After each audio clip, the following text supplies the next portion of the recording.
we're in the dead middle of these miserable winter months.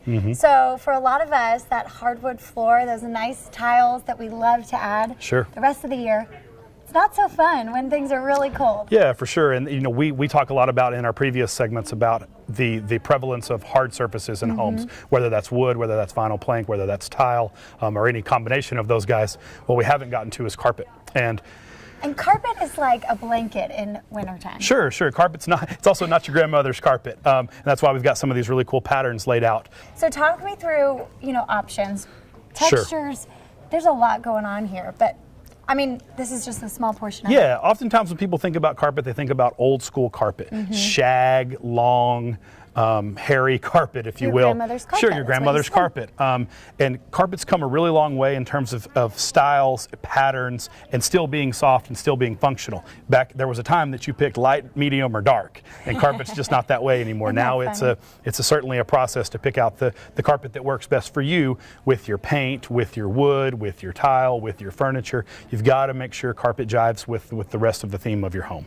That looks a little harder to clean. That looks like maybe some of my pets and kiddos' dirt is going to get trapped in this, as opposed to this. Is that true? Am I wrong to think that? Yeah, you're a little bit wrong, just because these are nylon carpets. These are carpets that the dirt, all the things that happen in our houses are going to stay on top of. They're not going to get down in there. Plus, you have a vacuum. There's nothing more important to do to carpet than to vacuum it. Right. Oftentimes, people want to introduce foreign substances to their carpet. Whether that's the powder you spread on the carpet. Don't do it.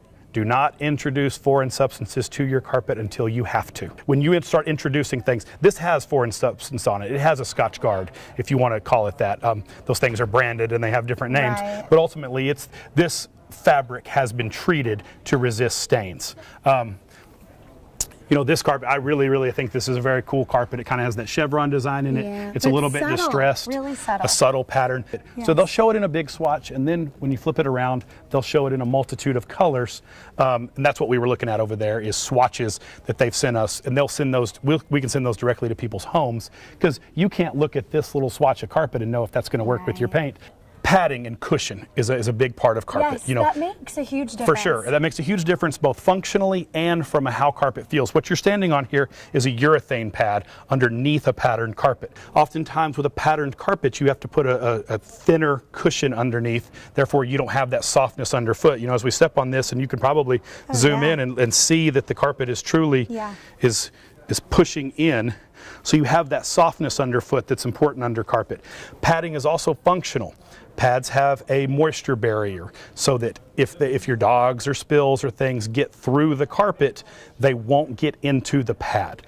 You've got to have flooring that is conducive to your lifestyle, and carpet doesn't need to be eliminated because you have a busy, active household. You just need to make sure you're buying the right carpet. One of the reasons we've come over here is because they're starting to make carpet with a waterproof backing. We have a color wall. So you'll see these carpets are, kind of again in that grayish gray tone, but they have some flecking in them. They have some black flecks, they have some tan flecks, they have some white flecks to offer kind of a third dimension of color. We've got the whole rainbow here. And now rugs. Now rugs, let's go look at rugs. So we've talked a lot about carpet. How often do people put rugs on top of carpet? Not terribly often. I mean, you can certainly put a rug on top of your carpet if you want to, but again, we've talked multiple times about the prevalence of hard surface in houses. Again, wood, tile, vinyl being those hard surfaces. Putting a rug down gets a little breakup. Houses have big open concepts now, and so if you have one tile that runs all the way through your kitchen, your dining, into your living room, and down the hallways, you put a rug in that living room to kind of separate that living room, give that room give that area a feel of a room, even though it's a large open area. Literal warmth and figurative. Literal warmth and figurative warmth. We check out rugs for 24 hours. Okay. We get the rug down, we roll it up, we put it in your vehicle. You leave a credit card with us. You call and say, hey, the rug works great, run my card, or hey, I'm bringing the rug back. We want to make sure that you like what it is you're purchasing from us before you get it all home. It's your home. There's no more important investment and no more important place than your home.